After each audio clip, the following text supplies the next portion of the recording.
Once again, a very good evening to all of you. Welcome to all in AVS English Zone. सभी लोग का AVS English Zone में आपका फिर से वेलकम है. लास्ट टाइम में नरेशन को मैंने सारे डिटेल्स को मैंने आपको उसके असर्टिव सेंटेंस के पूरे पार्ट्स को मैंने डिस्कस किया था, मेंशन किया था. और आज हम असर्टिव के सबसे लास्ट स्टेप पर आ चुके हैं. इसको कंप्लीट करने के बाद असर्टिव सेंटेंस पूरी तरीके से कंप्लीट हो जाएगा. लेकिन हमें असर्टिव सेंटेंस यानी डायरेक्ट से इनडायरेक्ट में जो चेंज करने के रूल्स और रेगुलेशंस होते हैं, उसमें के सारे के जितने भी रूल्स थे, जितने भी आपके क्राइटेरिया थे, जितने भी उसके डिस्क्रिप्शन थे, जितने भी रूल्स होते थे, मैंने सबको एक एक करके डिटेल करके मैंने आपको सामने पूरा मेंशन किया था. अगर अभी तक आपने नरेशन के असर्टिव के पूरे पार्ट्स को नहीं चेक किया है, नहीं देखा है, तो आई बटन पर क्लिक करके या डिस्क्रिप्शन बॉक्स में जाकर आप उस पूरे वीडियो को दोबारा देख सकते हैं, जिससे आपको आगे की जानकारी भी मिल जाएगी और जो मैं पढ़ाया हूँ वो सारे डिटेल्स आपको वहाँ से मिल जाएगा. चलिए बिना देर किए स्टार्ट करते हैं अपना आज का लेसन. सबसे पहले आपको सबको पता है कि जो पर्सन्स होते हैं प्रोनाउन के अंतर्गत आता है, प्रोनाउन के इंक्लूड आते हैं, इंक्लूजन में आई मीन प्रोनाउन के अंतर्गत चीज़ें आती हैं. और प्रोनाउंस में जो है पर्सन्स बहुत मायने रखता है. पर्सन्स में ये समझेंगे 3 पर्सन होते हैं. जो पर्सनल प्रोनाउन के 3 पर्सन होते हैं, फर्स्ट पर्सन, सेकंड पर्सन और third person. First person, second person और थर्ड पर्सन मैंने आपको मेंशन भी करा था. एक छोटा सा राइम्स मैंने बताया था कि ध्यान अगर रिकॉलिंग करेंगे तो तुरंत वो चीज़ें आपको सामने नजर आएगी. थोड़ा नोटिस करेंगे. I, my, me, we, our, us first person, you, your, you second person. Clear है? They, there, them, he, his, him, she, her या किसी का नाम थर्ड पर्सन. ये आपको याद होगा. मैंने उन सभी चीज़ों को मेंशन किया हुआ है. तो सबसे पहले इसको शुरू करने से पहले ये समझते हैं कि पर्सन्स क्या होते हैं. तो पर्सन जो होते हैं वो पर्सनल प्रोनाउन के पहला पार्ट होता है जिसको पर्सन कहा जाता है. तो पर्सन्स में यानी पर्सनल प्रोनाउन के 3 पार्ट होते हैं, फर्स्ट पर्सन, सेकेंड पर्सन और थर्ड पर्सन. तो फर्स्ट पर्सन में आप ये देख सकते हैं आई और वी होता है, सेकेंड पर्सन में यू होता है और थर्ड पर्सन में ही, सी, इट या दे या नेमिंग कोई वर्ड है. क्लियर है? अब कहने का मतलब था फर्स्ट पर्सन क्या कहते हैं. एक एग्जांपल मैं देना चाहूंगा आपको. एज एग्जांपल मैं यहाँ पे आपके सामने हूं. सपोज करिए कोई सेकंड पर्सन मेरे सामने है, यानी दूसरा कोई आदमी है, और मैं किसी तीसरे के बारे में बात करना चाहता हूं. अगर मैं कोई पेन या कोई सामान मैं उस तीसरे आदमी को देना चाहूंगा या कुछ उसको बताना चाहूंगा तो मैं कैसे कहूंगा? Just imagine. आप इमेजिन कर लीजिएगा सेकंड पर्सन मेरे सामने है. अरे सुरेश तो बहुत अच्छा लड़का है. क्यों? गौर करिएगा, सुरेश मौजूद नहीं है, लेकिन मैं मान ले रहा हूं कि मैंने यू से कहा किसके बारे में? सुरेश के बारे में. तो मैं जो बात शुरू कर रहा हूं, जो बात कह रहा है वो फर्स्ट पर्सन है. मतलब ये कि सेंटेंस में जो बात को शुरुआत करता है यानी मैं, ये फर्स्ट पर्सन कहलाता है. जिससे बात कहता है वो सेकंड पर्सन कहलाता है और जिसके बारे में वो बात करता है उसे थर्ड पर्सन कहते हैं. अब आप कहेंगे सर थर्ड पर्सन का इस्तेमाल क्यों डायरेक्ट अब नहीं कर सकते हैं? क्योंकि अगर मुझे ये बात थर्ड पर्सन डायरेक्ट करना होता तो थर्ड पर्सन मेरे सामने होता तो मैं सेकंड पर्सन का इस्तेमाल ही नहीं कर पाता. अब क्या होगा? ये हो गया डायरेक्ट कथन, क्योंकि मैंने अपनी बात सेकंड को कहा किसके बारे में? थर्ड पर्सन के बारे में. लेकिन यही जब सेकंड पर्सन ये मेरी बात कहेगा तो कहेगा मैं बता रहा था कि तुम क्या हो? एक अच्छे लड़के हो. तो मेरी कही गई बात को जब वह उसके सामने कहेगा तो वही इनडायरेक्ट नरेशन होता है. क्लियर है बातें? इस बात को ध्यान रखेंगे. दूसरी चीज, अब आते हैं हम लोग प्रोनाउंस के चेंजेस पे. मैंने एक हेडिंग डाला है how to change pronouns, I mean how to change persons, यानी पर्सन्स का किस प्रकार से हम लोग बदलाव और चेंज करते हैं इसके बारे में डिस्कस का काम किया जाएगा. सबसे पहले ये समझ लीजिएगा कि जो एस ओ एन का फार्मूला मैंने बताया था, एस का मतलब सब्जेक्ट, ओ का मतलब ऑब्जेक्ट और एन का मतलब नो चेंज मैंने बताया था. अगर रिपोर्टेड स्पीच में फर्स्ट पर्सन का प्रोनाउन आता है यानी I, we, me, us, myself, mine. Clear है? एक चीज और इसको बताने से पहले एक बार और डिस्कस करना चाहूंगा. मैंने यहाँ कॉलम बनाया है. अगर पहले एक कॉलम अगर आपके बुक में भी मिलेगा, अगर नहीं भी है तो एक बार इसका स्क्रीनशॉट ले लीजिए ताकि आपको बेनिफिट, इससे बेनिफिशियल आपके लिए होगा. एक बार स्क्रीनशॉट ले लीजिए.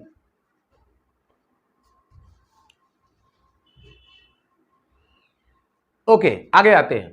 अब पर्सन्स क्या होते हैं, यहां मैंने मेंशन किया है first person, second person, third person. Clear है बातें? तो फर्स्ट पर्सन के कॉलम में देख सकते हैं, इसको बोलते हैं आई और वी लिखा होगा, इसका मैंने मेंशन पहले भी कर चुका हूं किसको क्या बोलते हैं। अगर आई और वी लिखा होता है इसको बोलते हैं नॉमिनेटिव, इसको क्या बोलेंगे, नॉमिनेटिव अथवा सब्जेक्टिव केस या फॉर्म। क्लियर है? इसे आप नॉमिनेटिव केस भी कह सकते हैं और सब्जेक्टिव केस भी कह सकते हैं। दूसरा ऑब्जेक्टिव फॉर्म क्या होता है, ऑब्जेक्टिव केस क्या होता है, यानी आई का मी हो जाता है, वी का अस अगर लिखा हुआ है तो ये ऑब्जेक्टिव केस कहलाता है। क्लियर है? लेकिन यही अगर आपका आई का माई लिखा हुआ है या माइन लिखा हुआ है और वी का आवर या आवर्स लिखा हुआ है तो इसको बोलते हैं पसेसिव फॉर्म। क्लियर है?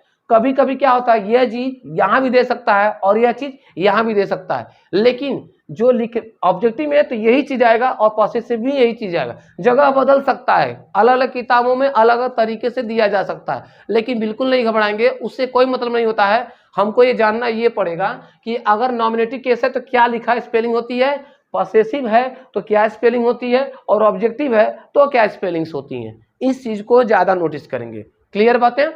अब आते हैं पॉइंट पे। अगर फर्स्ट पर्सन का प्रोनाउन है यानी I, we, me, us, my, mine, our, ours अगर आ चुका है किसमें, रिपोर्टेड स्पीच में, तो वह बदलता है रिपोर्टिंग वर्ब के सब्जेक्ट के अनुसार। यानी फर्स्ट पर्सन किसके अनुसार, रिपोर्टिंग वर्ब के सब्जेक्ट के अनुसार। दूसरा पॉइंट, अगर रिपोर्टेड स्पीच में कहीं सेकेंड पर्सन का प्रोनाउन आया है, यानी यू आ गया, चाहे यू आ गया या योर आ गया या योर्स आ गया, अगर ये चीजें आती हैं तो उसको सेकेंड पर्सन का नाम दिया जाता है और वो बदलता है रिपोर्टिंग वर्ब के ऑब्जेक्ट के अनुसार। यानी जो रिपोर्टिंग वर्ब है, सेड टू के बाद मी लिखता था ना मैं पहले, तो अगर इस टाइप से कुछ आता है तो उस ऑब्जेक्ट के अनुसार ही सेकेंड पर्सन को प्रोनाउन में बदल दिया जाता है। तीसरा पॉइंट क्या है, थर्ड पर्सन में ही, सी, इट, दे या नेमिंग वर्ड, कोई नाम दे दिया, सीता, गीता, रीता, पीता, कुछ भी हो जाए, ठीक है ना, ये सारे के सारे क्या चीज होते हैं, ये नेमिंग वर्ड होते हैं। और ही, सी, इट, दे जो हो गया ये भी आपका क्या प्रोनाउंस के अंतर्गत आते हैं, लेकिन इसको क्या कहते हैं, थर्ड पर्सन का प्रोनाउन कहा जाता है।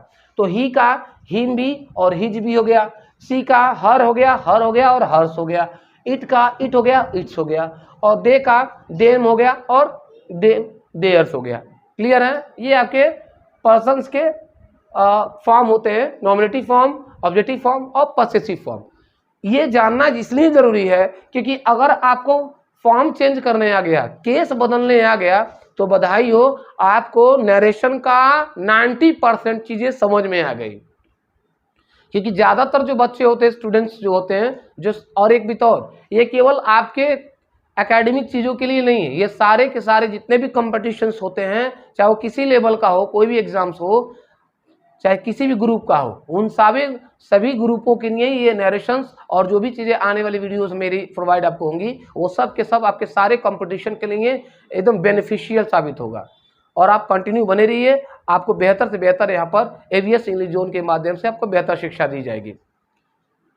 आगे देखिए, आई थिंक ये आपको बातें समझ में आ गई। यानी रिपोर्टिंग वर्ब में अगर ये चीज़ें आती हैं, यानी फर्स्ट पर्सन का प्रोनाउन आता है तो रिपोर्टेड, फिर बार मैं दोहराना चाहूंगा, अगर रिपोर्टेड स्पीच में फर्स्ट पर्सन का प्रोनाउन आता है तो रिपोर्टिंग वर्ब के सब्जेक्ट अनुसार बदलेगा। रिपोर्टेड स्पीच में अगर सेकंड पर्सन का प्रोनाउन आता है तो रिपोर्टिंग वर्ब के ऑब्जेक्ट अनुसार बदलेगा।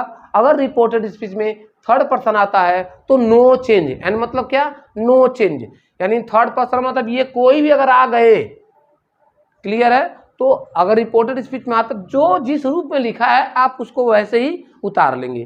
क्लियर है? ये हो गया आपका पर्सन चेंज करने के नियम। इसमें कुछ और भी शब्द हैं, आप ये देख सकते हैं कि जब हम डायरेक्ट स्पीच में इन शब्दों को देखेंगे, जैसे मैंने लिखा हूं ago, come, hence, hither, here, now, this, thus, these, tonight, today, tomorrow, yesterday, ठीक है, लास्ट नाइट या लास्ट वीक या लास्ट ईयर, अगर ये आपको डायरेक्ट स्पीच के रिपोर्टेड स्पीच में नजर आते हैं, दिखाई देते हैं, तो जैसे इसको इनडायरेक्ट में हम चेंज करेंगे, यानी जैसे डायरेक्ट से इनडायरेक्ट फॉर्म में इसको हम चेंज करते हैं, वैसे ही जहां पर अगर एगो लिखा होगा उसके जगह पे आप बिफोर लिख देंगे, जहां पर आपका कम लिखा होगा उसके जगह पे इनडायरेक्ट में आप गो लिख देंगे, जहां पर आपका हेंस लिखा होगा इनडायरेक्ट में बदलते समय उस जगह पे देंस लिख देंगे, जहां पर आपका हीदर लिखा होगा वहां पे इनडायरेक्ट में दीदर लिख देंगे, जहां पे हियर होगा वहां पे देयर, जहां पे नाउ वहां पे देन, जहां का दिस वहां का दैट। अर्थात कहने का मतलब यह है कि ये जो बाएं हिस्से में मैंने चीजें लिखी हैं, मैंने कॉलम बना दिया, ये अलग है और ये अलग है। तो ये अगर चीजें आपको दिखाई देती हैं डायरेक्ट स्पीच में, तो इनडायरेक्ट बदलते समय इनके जगह पे ये चीजें लिख दी जाती हैं। क्लियर है बातें? अगर लास्ट नाइट आया है डायरेक्ट स्पीच में तो इनडायरेक्ट में जैसे बदलेंगे तो द प्रीवियस नाइट लिख देंगे। अगर लिखा है लास्ट वीक लिखा है तो इनडायरेक्ट बदलते समय द प्रीवियस वीक लिख देंगे। अगर लिखा है लास्ट ईयर तो इसको जब चेंज करें इनडायरेक्ट में तो लिखेंगे the previous year. I hope आपको ये बातें पूरी क्लियर हो गई होंगी। अगर इतना कुछ सही है, अगर फिर भी आपको इसमें दिक्कत होती है समझने में तो आप कमेंट्स में जरूर लिख के बताएंगे। और एक बात और, केवल सब्सक्राइब करने से मतलब नहीं है, अगर आपको वीडियो अच्छी लग भी रही है तो आप इसको प्रमोट भी कीजिए। अगर कोई आपको सुझाव भी देना है तो कमेंट्स में भी सुझाव दीजिए, ताकि और भी आपके बेहतर के लिए मैं बेहतर से बेहतर काम कर सकूं। लेकिन अगर आपको समझ में आ रही है, अच्छे से बेहतर समझ में आ रही है, तो आप बेहतर से अच्छे तरीके से इसको देखें, समझें। कहीं भी दिक्कत होती है तो कमेंट्स में बिल्कुल आप पूछ सकते हैं। क्लियर है? अब आते हैं इसके बारे में हम जानने के लिए कि इससे रिलेटेड किस प्रकार से हम लोग चेंज करते हैं, या कैसे इसका प्रयोग हम डायरेक्ट से इनडायरेक्ट बदलते समय कैसे पर्सन्स को चेंज किया जाता है, इसके बारे में एग्जाम्पल के माध्यम से हम लोग देखना चाहते हैं। क्लियर है? ओके, चलिए देखते हैं अगला एग्जाम्पल क्या है इसके बारे में। लिखा हुआ है he said I do not read this book. अब क्या करेंगे, सबको पता है ये तो रामबाण है आपका, इसको तो चेंज कर लेंगे। ही सेड को ही सेड करेंगे, दैट का इस्तेमाल कर लिए। क्लियर है? अब यहां देखेंगे फर्स्ट पर्सन का प्रोनाउन है और केस कौन सा है आप देख लेंगे, उसमें नॉमिनेटिव केस। तो फर्स्ट पर्सन किसके अनुसार बदलता है? रिपोर्टिंग वर्ब के सब्जेक्ट के अनुसार। तो यहां पर ही लिखा है और ऑलरेडी क्या है, थर्ड पर्सन में है, इसको ऐसे लिख लेंगे ही। और कौन सा टेंस है? I do not read this book. आप ये देख सकते हैं कि प्रेजेंट इंडेफिनिट टेंस का वाक्य है, तो present indefinite tense will be changed into past indefinite tense. Clear है? क्योंकि मेरा रिपोर्टिंग वर्ब पास्ट टेंस में है तो ये सब के सब बदल जाएगा। तो क्या कर देंगे, ही डिड नॉट, क्या लिखेंगे, he did not read. Clear है? अब यहां देख सकते हैं निकटता सूचक शब्द आया है, दिस का प्रयोग आया हुआ है। क्लियर है? तो दिस का निकटता सूचक में आया है तो इनडायरेक्ट में बदलते समय क्या कर देंगे, दिस का क्या हो जाता है, गुड, दैट बुक। क्लियर है बातें? क्लियर है? आगे देखते हैं। दे सेड टू मी, बिल्कुल रामबाण है ये, एकदम रामबाण है, देख सकते हैं। दे टोल्ड मी दैट का इस्तेमाल कर दिए। अब यहाँ पर कौन सा पर्सन है, फर्स्ट पर्सन ए भी है, किसके अनुसार बदलेगा, रिपोर्टिंग वर्ब के सब्जेक्ट के अनुसार। और यहाँ पे नॉमिनेटिव केस है यानी पहला फॉर्म वाला है, और ये कौन सा फॉर्म, ये भी पहला वाला है और थर्ड पर्सन में, इसको जो कहते हैं उतार लेंगे। दे, और एक चीज और, कौन सा टेंस है, प्रेजेंट इंडेफिनिट टेंस है, किसमें बदलेगा, पास्ट में, गुड जॉब। यानी दे वांटेड, क्या लिख देंगे, दे वांटेड टू। गौर करेंगे यहाँ पे कम लिखा है, तो कम लिखा है तो इंडायरेक्ट में बदलते समय क्या कर देंगे, कम का मैंने क्या लिखा था, गो लिखा, wanted to go school, good job. समझ में आ गया? क्योंकि कम का क्या हो जाता है, इनडायरेक्ट में कम का गो हो जाता है। क्लियर है? आगे बढ़ेंगे। लिखा सी सेड टू मी, ये भी रामबाण है आपका, करेंगे सी टोल्ड मी दैट, समस्या हो गया, समस्या बिल्कुल ही समस्या, क्योंकि सेकंड पर्सन आया हुआ है और यहाँ क्या है, ऑब्जेक्ट दिया हुआ है, यानी थर्ड पर्सन का ऑब्जेक्ट है, तो second person will be change according to the reporting verb object. यानी जो हमारा सेकंड पर्सन का प्रोनाउन है वो रिपोर्टिंग वर्ब के ऑब्जेक्ट के अनुसार बदल जाएगा। तो यहाँ पे ऑलरेडी थर्ड पर्सन में, इसको भी ऐसे मेंशन कर लेंगे। दे हो गया। क्लियर है? अब देखेंगे ये कौन सा टेंस है, यू और नॉर्मली है प्रेजेंट में, इसको पास्ट में कर देंगे। यानी क्या, दे वेयर, क्या इस्तेमाल करेंगे, दे वेयर हैप्पी। आपको क्लियर होगा, शायद कोई डाउट नहीं होगा आपको, ठीक है। नेक्स्ट टाइम के देखिए ये भी रामबाण है, क्या लिख देंगे, रीमा सेड को क्या करेंगे, टोल्ड में रीमा टोल्ड हिम दैट का इस्तेमाल कर लेंगे। क्लियर है, रीमा या रीना जो भी है, हो गया। दैट का इस्तेमाल किया, सेकंड पर्सन का प्रोनाउन है, ऑब्जेक्ट यहाँ हिम आया है, हिम किससे बना, यानी यहाँ पे नॉमिनेटिव केस है तो हिम का भी नॉमिनेटिव केस निकालना पड़ेगा। क्लियर है ना, जिस केस में होगा उसी केस में निकालेंगे, ठीक है ना। एज एग्जाम्पल देख सकते हैं, अगर चाकू या तलवार या जो तीर कमान होती है तो चाकू को हम तलवार के म्यान में नहीं डाल सकते या म्यान को चाकू के हिस्से में नहीं रख सकते। मतलब जो चीज जहाँ पे व्यवस्थित होती है उसको, अब आप ये कहें कि तलवार में सुई धागा आप डाल के कर इस्तेमाल करें तो नहीं हो पाएगा, लेकिन जहाँ पे सुई का काम है वहाँ पे तलवार नहीं काम करेगी, और लेकिन जहाँ पे तलवार का काम है वहाँ पर सुई का काम नहीं करना पड़ेगा, सबको पता है।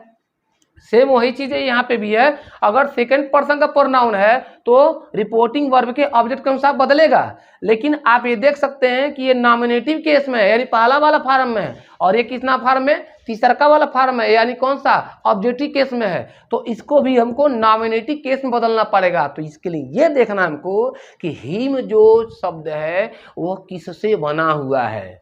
क्लियर है, दिमाग तुरंत काम करेगा, हिम तुरंत देखेंगे कि किससे बना, यानी इसका पहला वाला फॉर्म क्या है तो ही लिखा होगा। क्लियर बातें, क्योंकि यह भी पहला फॉर्म है, इसका ही पहला फॉर्म निकाल लेंगे, ही हो गया। अब देखेंगे आर नॉट लिखा हुआ है, यानी पास्ट में इसको फेंकना तो उसको उठा पटक दीजिए, पास्ट में चल जाएगा। तो ही वाज नॉट, क्या लिखेंगे, he was not learning, he was not learning. अब देखिए फिर समस्या आया हुआ है, फिर सेकंड पर्सन का प्रोनाउन आया है, योर यहाँ पे आया है, सेकंड पर्सन का प्रोनाउन है और second person will be change according to reporting verb object.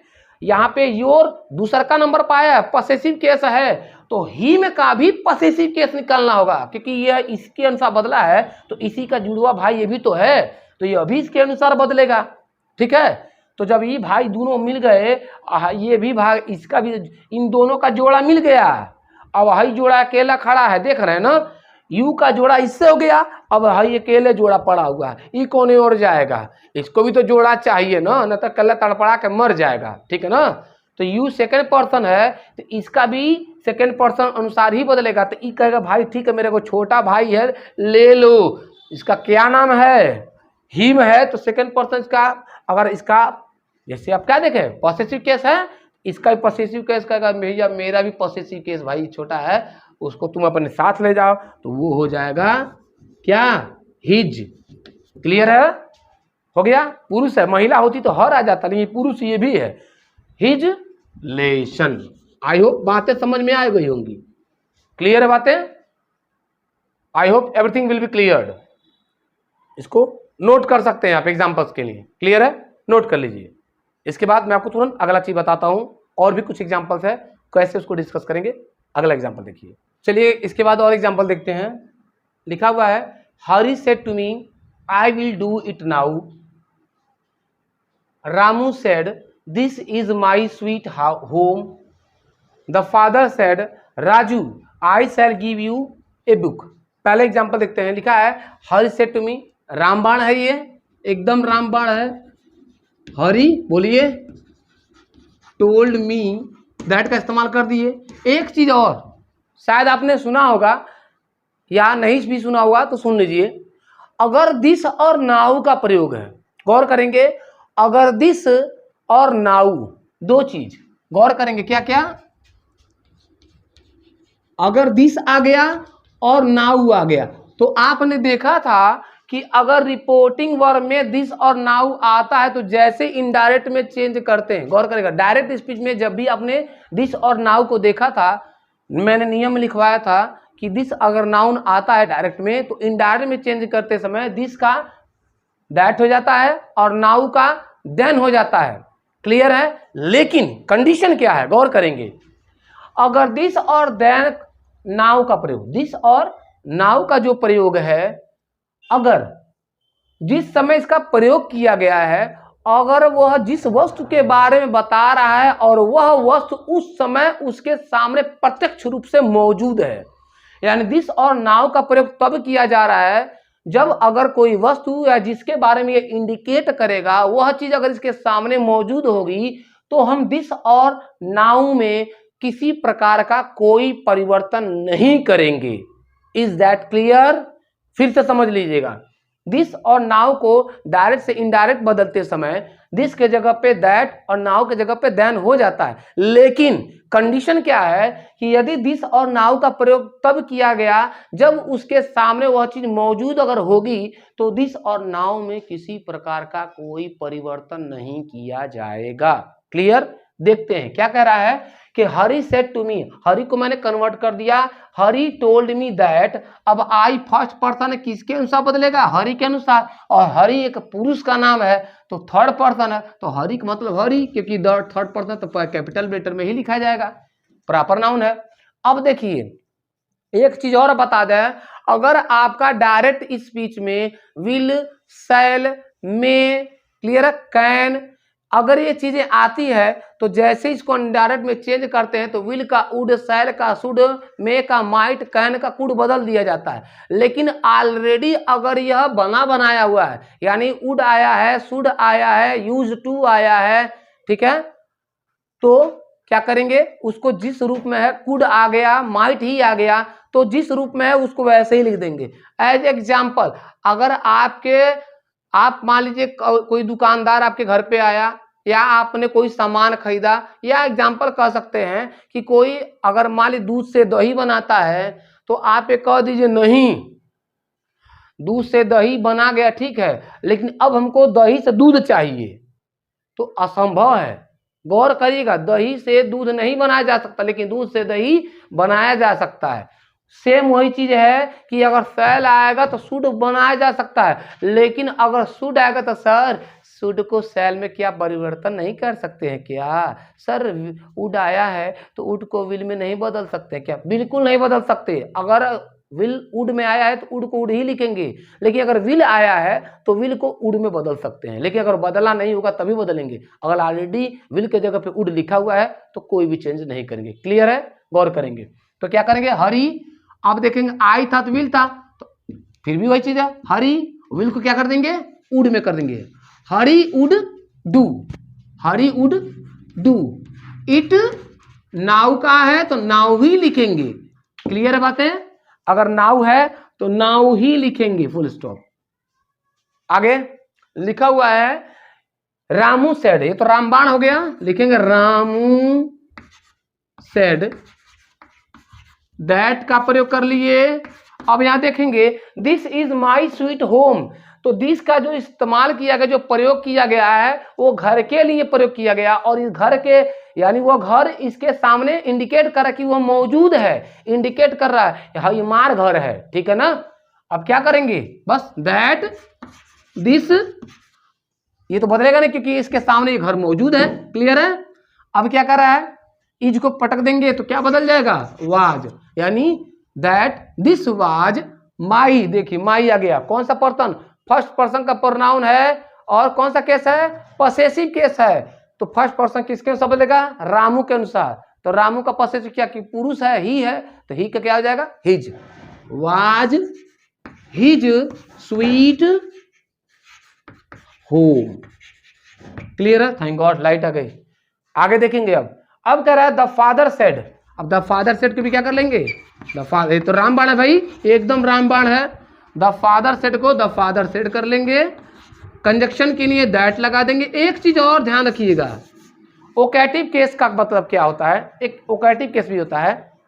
अगर रिपोर्टेड स्पीच में किसी का नाम रख के बुलाया गया, ए राजू, ए सोहन, इधर आओ, क्या कर रहे हो, तो कहने का मतलब यह है कि अगर रिपोर्टेड स्पीच में बच्चों बैठ जाओ, ए लड़की किधर जा रही हो, इस टाइप से अगर कोई बात आती है रिपोर्टेड स्पीच में, तो जो नाम बोला जा रहा है उसे हम क्या करते हैं, रिपोर्टिंग वर्ब का ऑब्जेक्ट बना लेते हैं। समझ में आ रहा है? यहाँ पे क्या क्या है, द फादर सेड। आप कहेंगे सर ऑब्जेक्ट में नहीं है तो क्या करें भाई, ऑब्जेक्ट यहाँ दिया हुआ है क्योंकि यह जो फादर वो बुला रहे हैं क्या कह के, राजू। तो सेड को आप टोल्ड में बदल देंगे और इस राजू को उठा के इधर ला देंगे, किधर, इस साइड में। क्योंकि यहाँ पे बोला गया, नाम लिया गया, इसको वोकेटिव केस कहते हैं। वोकल मतलब मुंह से किसी का नाम बोला जाए तो अगर रिपोर्टेड स्पीच में अगर इसका कहीं मेंशन किया गया है तो उसको उठाकर क्या करते हैं, इधर लिख देंगे। अब यहाँ दैट लगाएंगे, दैट आई कौन सा पर्सन है, फर्स्ट पर्सन, किसके अनुसार बदलेगा, फादर। फादर तो पिता होते हैं, पुरुष ही होते हैं, महिला तो होती नहीं है। दैट ही, सेल को पटक देंगे तो किसमें हो जाएगा, आप कहेंगे सर शुड में। बिल्कुल गलत जवाब। आई के साथ सेल लग सकता है लेकिन ही के साथ सेल नहीं लगेगा, वरना टेंस नहीं बनाएगा बल्कि दृढ़ता सूचक शब्द बनाएगा या फिर धमकी वाला बताएगा।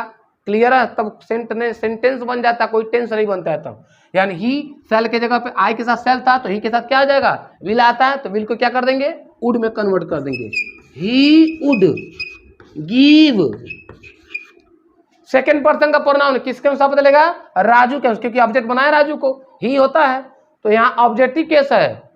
तो क्योंकि पहले आता तो सब्जेक्टिव केस होता, लेकिन बीच में आता ऑब्जेक्टिव केस हो जाएगा। तो यू का क्या कर देंगे, राजू, यू योर, यू हो गया, यानी ही हिज हिम। 2 नंबर पे ये भी है तो 2 नंबर इसका निकालेंगे क्या, हिज, हिज, सॉरी ये तो पॉसेसिव केस होगा ना, हिम करेंगे। Give him a book, give him a book. I hope आपको पूरी नरेशन यहाँ पे कंप्लीट होती है, यानी असर्टिव सेंटेंस का नरेशन कैसे बनाया जाता है डायरेक्ट से इनडायरेक्ट में। यहाँ पर असर्टिव का पूरे पार्ट्स को मैंने कवर किया है। अगर आपको दिए गए एग्जाम्पल्स में कहीं भी कोई दिक्कत हो रही है या आप कुछ और इसमें और ज़्यादा बेहतर समझना है तो कमेंट्स में लिख के मुझे बताएंगे कि क्या आपको दिक्कत हुआ, क्या नहीं समझ में आया, उसके बारे में डिस्कस करेंगे। Thank you for watching, all the best, have a good day to all of you.